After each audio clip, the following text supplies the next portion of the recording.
Rajiv Pratap Rudy ji for the informative speech. Next, Sri Adhir Ranjan Chaudhary ji.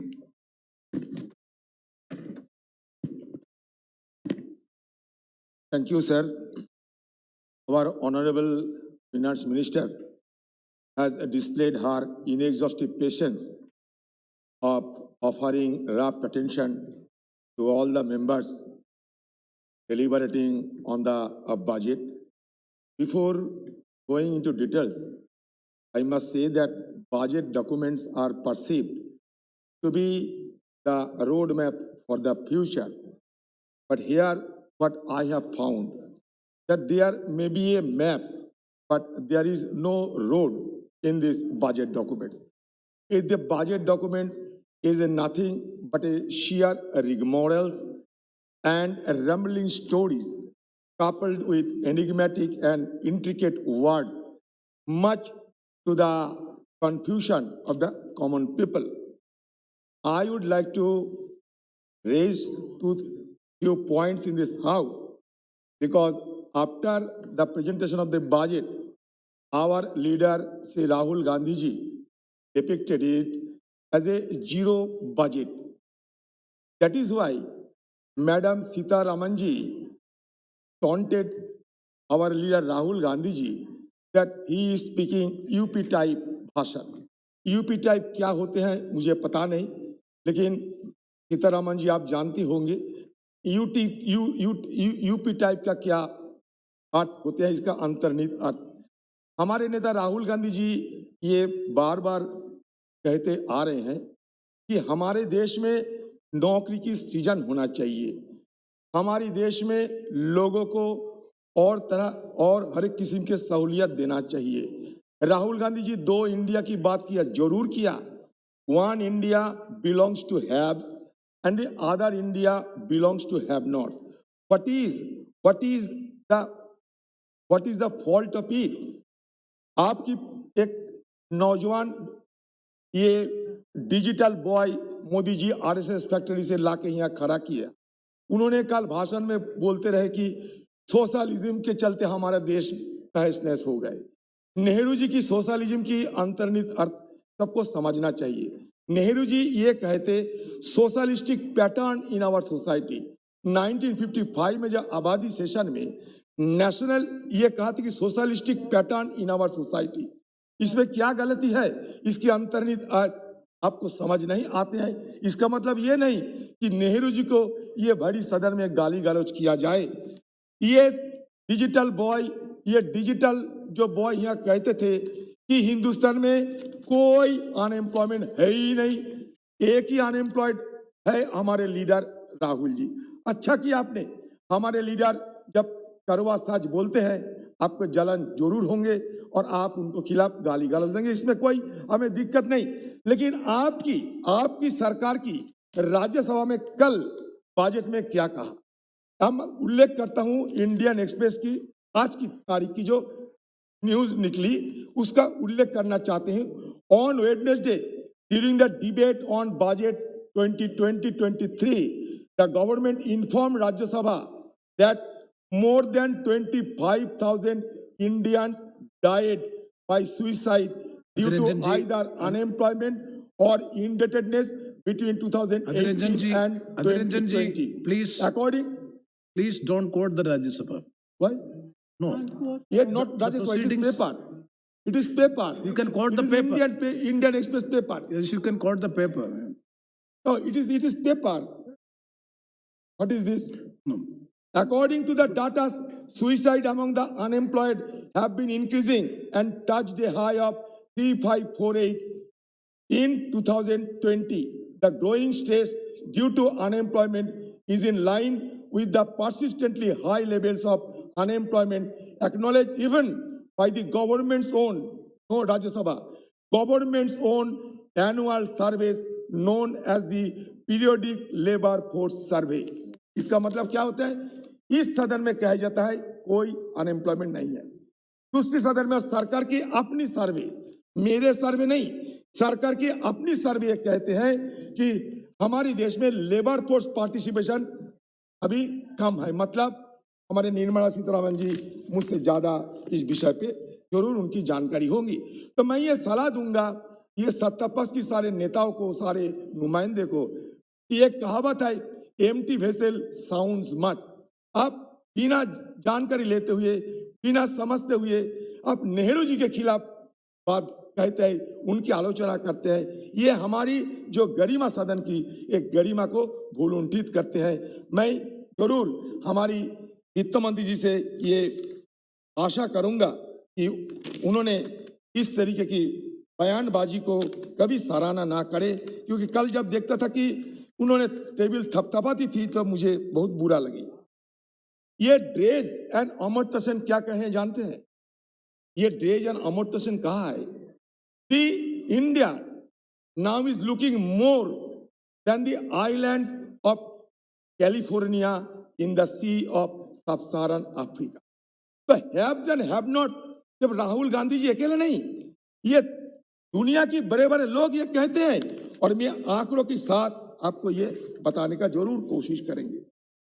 60 lakh छोटे उद्योग खत्म हो गए, 84% घरों की आय टूट गई, प्रति व्यक्ति आय 1,08,000 से कम होकर 1,07,000 हो गई, प्रति व्यक्ति खर्च 62,000 से कम होकर 59,000 रह गए।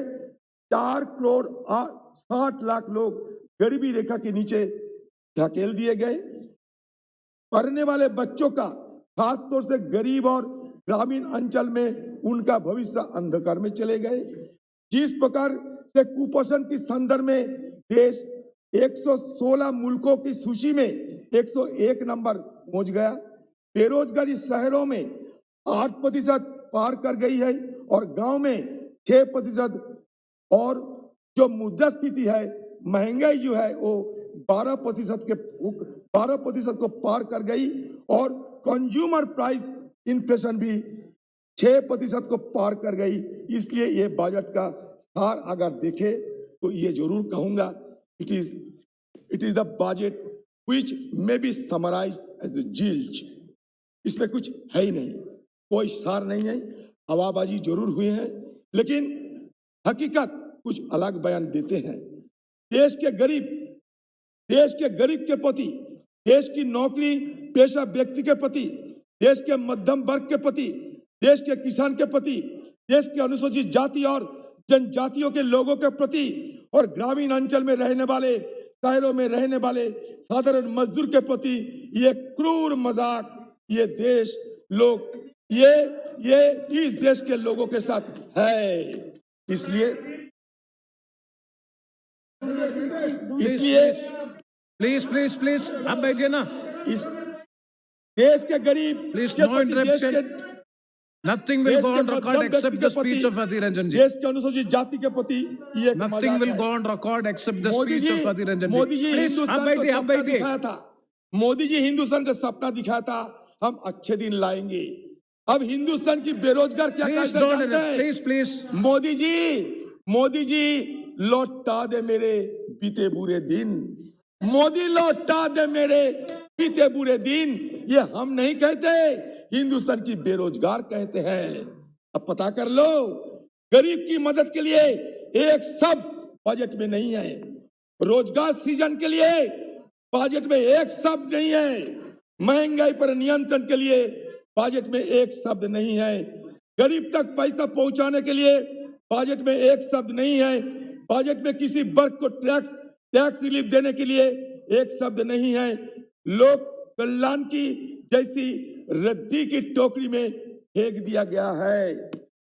गणेश जी याद करो, आपको पेट्रोलियम प्रोडक्ट में जो आज सबसे ज्यादा महंगाई का कारण है, पिछले साल के बनिस्बत 704 करोड़ रुपया कटौती हुई, किसान की खाद की सब्सिडी में 35,000 करोड़ की कटौती हुई, गरीब की मिलने वाले रेशन की दुकान पर भोजन में 80,000 करोड़ की कटौती हुई, किसान की क्रॉप इंश्योरेंस स्कीम में 500 करोड़ की कटौती हुई, यहाँ तक कि मजदूर की मनरेगा स्कीम के अंदर भी 25,000 करोड़ रुपया कट लिया गया।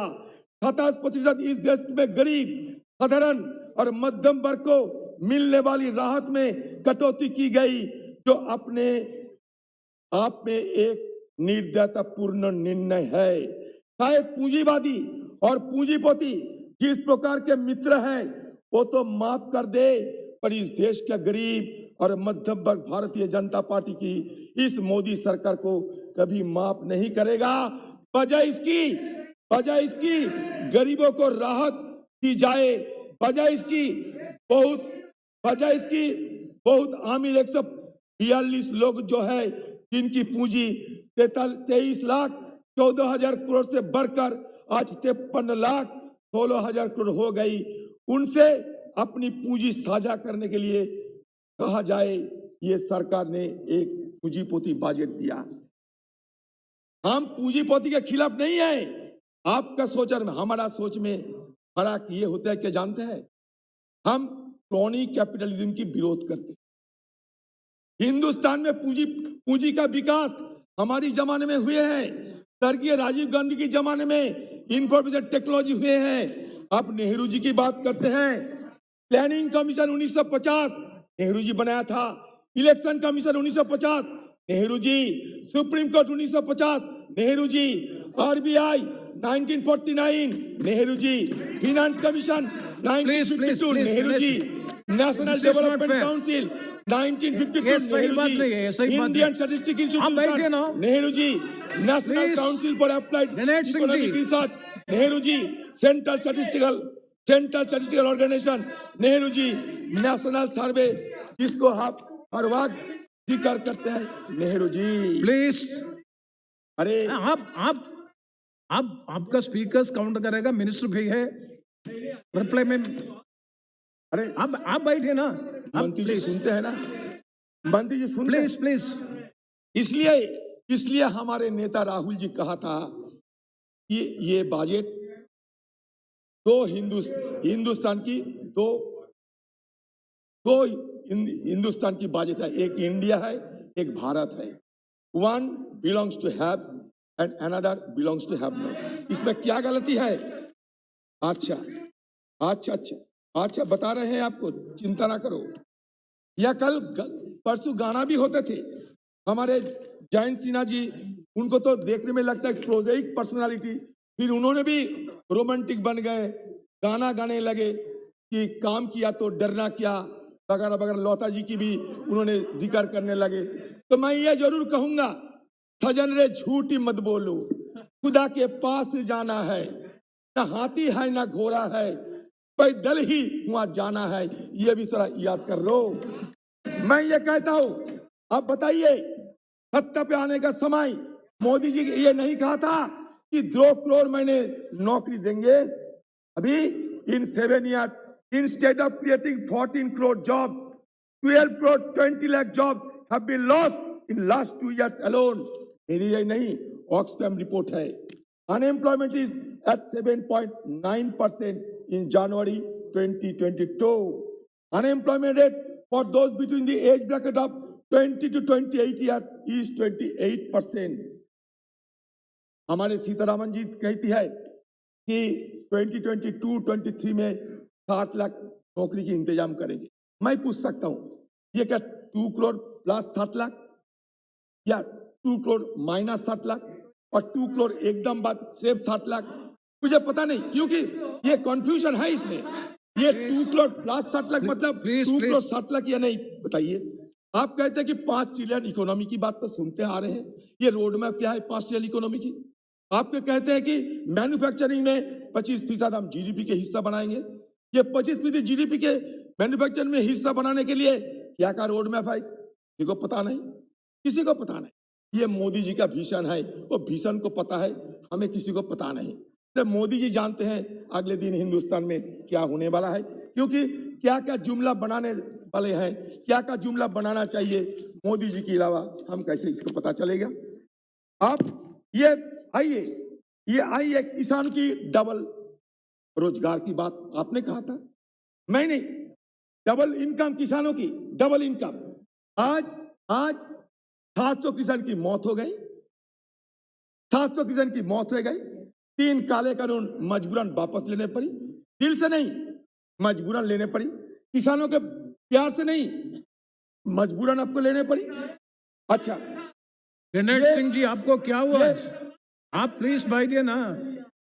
ये after 7 years, National Survey report of September 2021 has pointed out that the average income of farmer is mere 27 rupees per day, and the average debt of the farmer is 74,000.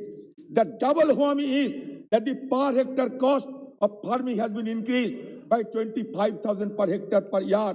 In 7 years, Modi government has fleeced the farmers of an additional 17,50,000 crore. कोई जवाब है इसका? कोई जवाब है? ये कृषि में हमारे किसान हर रोजाना 29 किसान खुदकुशी करते हैं। पता है हमारे सज्जनों को? अरे मोदी जी की बाबा करने वालों को पता है कि हिंदुस्तान में रोजाना 29 किसान खुदकुशी करते हैं। पता है पर डे 29 किसान सुसाइड करते हैं। फार्मर्स के अंदर सालाना 5,579 और लेबर की सालाना 5,098 ये हमारे देश में खुदकुशी करते हैं। इसलिए किसान अब कहते हैं मोदी जी लौटा दे मुझे बीते बुरे दिन। मोदी जी आपका अच्छा दिन हमें जरूरत नहीं है, मोदी लौटा दे हमें बीते बुरे दिन। ऐसा तो हमारे हालात नहीं थे, आज जो जर्जर की हालत में हम गुजार रहे हैं। ये आपकी बजट में देखिए खाद में कटौती हुई है, देखिए 27% सब्सिडी में कटौती हुई है। किसके लिए? ये कैपिटलिस्ट की जय जयगान है हो गया। हम लोग मिक्स्ड इकोनॉमी की शुरुआत की थी। जवाहरलाल नेहरू जी की यह सपना था कि हिंदुस्तान में रेवोल्यूशन नहीं एवोल्यूशन होना चाहिए, रिफॉर्म के चलते हिंदुस्तान में बदलाव होना चाहिए। Without letting even a drop of blood हमारी सरकार ने हिंदुस्तान में क्रांति किया। आज जो बड़ी बड़ी बात करते हैं मोदी जी, 80% लोगों को हमने राशन दिया, ये क्या सोशलिज्म नहीं है तो क्या है? बताइए, ये सोशलिज्म नहीं है तो क्या है? हमारे नेत्री मैडम सोनिया गांधी, मनमोहन सिंह जी सब मिलकर फैसला किया था कि राइट टू फूड हमें देना चाहिए। ये सोशलिज्म नहीं तो क्या है? ये मनरेगा की सोशलिज्म की सोच में नहीं है। बताइए आप सोच क्या है? Right to information, right to forest, ये सोच तो सोशलिज्म के होते हैं। हाँ, राइट टू एजुकेशन सोशलिज्म की सोच है, राइट टू हेल्थ सोशलिज्म की सोच है। सोच किसका है ये आपको जानकारी नहीं है। हम जानते हैं मोदी जी को खुश करने के लिए आप लोग दिन रात मेहनत करते हैं। आम लोगों की सेवा करने के लिए मेहनत कीजिए। मोदी जी देश की सबसे बड़ा सेवक है, मानते हैं मोदी जी देश का सबसे बड़ा सेवक है।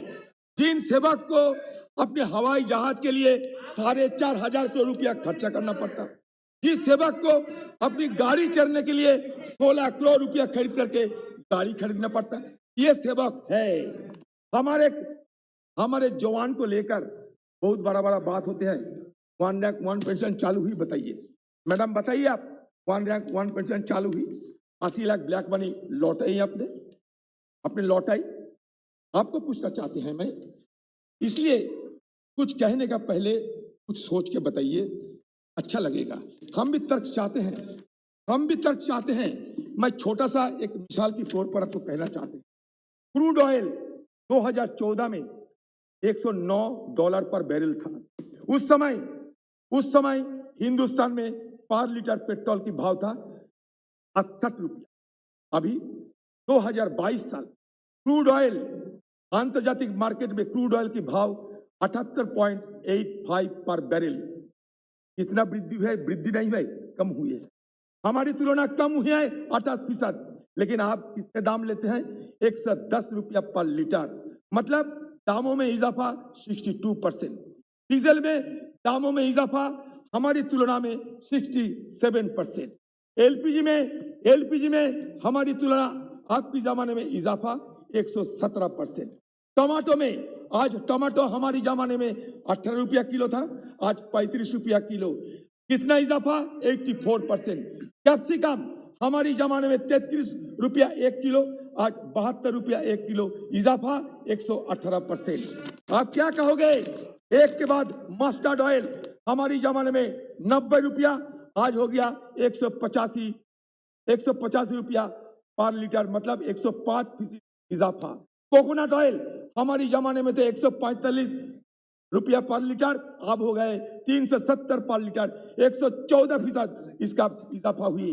ग्राउंड नट 140 लीटर थी, 140 रुपया लीटर थी, आज हो गए 190 पर लीटर, 36% इजाफा हुई। वनस्पति, आप ज्यादा वेजिटेरियन होते हैं, वनस्पति के जरूर खाते हैं। हमारी जमाने में आज 85 रुपया 1 किलो, अभी 138 रुपया 1 किलो, इजाफा 63%। तूर दाल 47% इजाफा हुई, उड़द दाल 34% इजाफा हुई, मसूर दाल 47% इजाफा हुई, ग्राम दाल 70% इजाफा हुई। क्या कहोगे आप, क्या कहोगे? इसलिए हिंदुस्तान की आम जनता कहते हैं, क्या कहते हैं? मोदी लौटा दे हमें बीते बुरे दिन, मोदी लौटा दे हमें बीते बुरे दिन। ये आज की आम जनता ये कहते हैं। आप ये बैंकिंग सेक्टर में क्या किया आपने? 5,35,000 करोड़ तो पिछले 7 साल और 6 महीना में बैंकिंग इंडस्ट्री से धोखाधड़ी हो चुकी है। मतलब लोग धोखा करके बैंकों का 5,35,000 करोड़ रुपया लेकर गायब हो चुके हैं। मतलब लोग गायब हो चुके हैं। और वो कौन है? वो है हमारे मेहुल भाई, वो कौन है? हमारे संदेशरा भाई। कौन है लोग? नीरव मोदी भाई। कौन है ये लोग? विजय माल्या भाई, जिनकी आए दिन हम किसी कोई सुदूर बीच पर, एक्सोटिक बीच पर उनकी फोटो देखते हैं, कभी वो क्रिकेट मैच देखते हैं, हम दिखाई देते हैं टीवी स्क्रीन पर मोदी सरकार ने उनकी अपनी मौन सहमति दे रखी है। तो बैंकिंग इंडस्ट्री का पहला हाल तो ये किया कि पिछले 7 साल और 6 महीने वोट कितना हुआ? 5,35,000 करोड़, 5,35,000 करोड़ ये खर्च धोखा देके भाग गए। 7 साल, एक मिनट सुन लीजिए, 7 साल फ्रॉम 2014 से 2021 के बीच सरकारी बैंकों का, पब्लिक सेक्टर बैंक का जो ग्रॉस एनपीए है वो 4 गुना से बड़ा है। The gross NPA the PSB और 4 times of gross NPA of the preceding 7 years। मतलब हम 2014 से लेकर 2021 के बीच अगर ग्रॉस एनपीए का एडिशन देखे और उसकी तुलना 2007 से 2014 के बीच के ग्रॉस एनपीए से करे तो ग्रॉस एनपीए की बढ़ोतरी हुई है 4 गुना। ग्रॉस एनपीए 4 गुना बढ़ चुके हैं। टोटल बैंक फ्रॉड हो चुके हैं 5,35,000 करोड़, जिसको हम कह सकता है 5.3 ट्रिलियन डॉलर रुपया। अगर हम ये पता लगाए कि पिछले 7 सालों में कितने लोन राइट अप किया गया तो सरकारी बैंकों के मतलब कितने लोन को बट्टे खाते में डाला गया है, तो 2014 से 2021 तक चौंकाने वाले आंकड़ा है। यह मध्य अगर हम तुलना करें 2014 से 2024 को तो बट्टे खाते में 25 गुना ज्यादा पैसा डाल चुकी है मोदी सरकार इन सब बैंकिंग इंडस्ट्री को। इस कगार पर पहुंचने के बाद अगर आप पूछेंगे मोदी सरकार आपका प्लान क्या है इस इंडस्ट्री के बारे में, तो उनका एक ही प्लान है, सरकारी बैंकों को अपना दोस्तों को बेच दो, बेच दें, ये मकसद है। आगे चलते हैं। अगर हम ग्रॉस एनपीए को कंपैरिजन करते तो 2014 से लेकर 2021 के मध्य पब्लिक सेक्टर बैंक की बात करें तो पब्लिक सेक्टर बैंक को 21,07,000 करोड़ का एडिशन हुआ है ग्रॉस एनपीए में। सिर्फ सरकारी बैंकों में 2007 से 2014 की तुलना करें तो मात्र 5,35,000 करोड़ था। मतलब 2007 से 2014 एनपीए में एडिशन हुआ था 5,35,000 करोड़। वो 2014 से 2021 के मध्य हो गए 21 लाख करोड़। 2014 से 2007 से 2014 के बीच जो सरकारी बैंकों ने लोन राइट अप किया गए थे वो किए गए थे 32,109 करोड़। वो 2014 से 2021 के मध्य कर दिए गए 8,17,000 करोड़। मतलब रिटर्न ऑफ लोन 25 गुना बढ़ चुके हैं। ये क्या गलती है? ये क्या अरे बताइए ना, हमारे मंत्री जी कहिए गलत है, मैं मान लेगा मंत्री जी कहे गलत है, ये हमारे हमारे आंकड़े आंकड़े गलत पेश करना हमारा ये नहीं है। हमारा ये आइए कुछ नहीं हुआ, कुछ नहीं। हम दिखाने चाहते हैं ये रेल के बारे में बहुत कुछ कहते हैं कि हम रेल ये करेंगे वो करेंगे। रेल को हम 400 वंदे भारत रेल देंगे। तो 400 वंदे भारत रेल देने के लिए ये सरकार की क्या जरूरत पड़ेगी, मैं ये बताते हैं। वंदे भारत ट्रेन सरकार कहती है कि 400 वंदे भारत ट्रेन हम देंगे। Vande Bharat rakes are tendered to 3 Indian railway factories, ICF, RCF and MCF. RCF Kapurthala, NCF, MCF Raebareli are not even ready to begin manufacture of Vande Bharat rakes.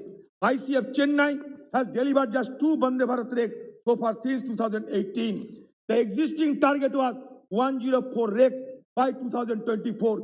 The new target is 4 times an already unrealistic target. This new focus on Vande Bharat train service served only to cover up for the fact that the project was in cold storage from 2018 to 2020. आप जानते हैं madam Sitharaman जी, 400 Vande Bharat train बनाने के लिए मतलब क्या होता है?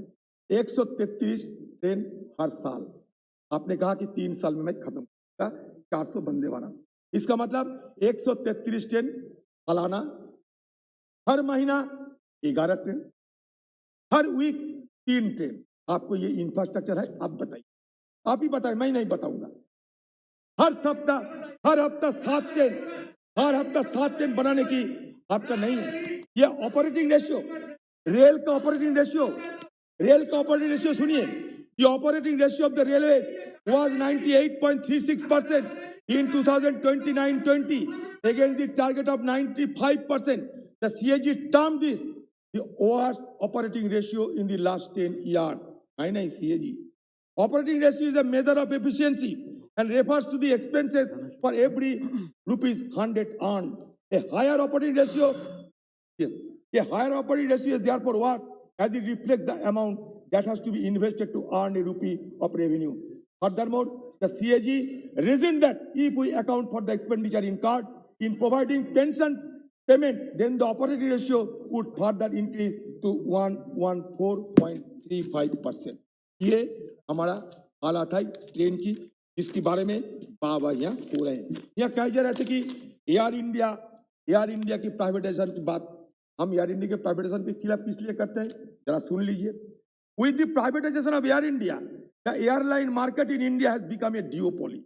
आज मैं सुबह बताया, the Tata Group owns Air India, Vistara, and majority of Air Asia India combined 42% of the market. Indigo owns another 37%. इसलिए ये हमारा चिंता है।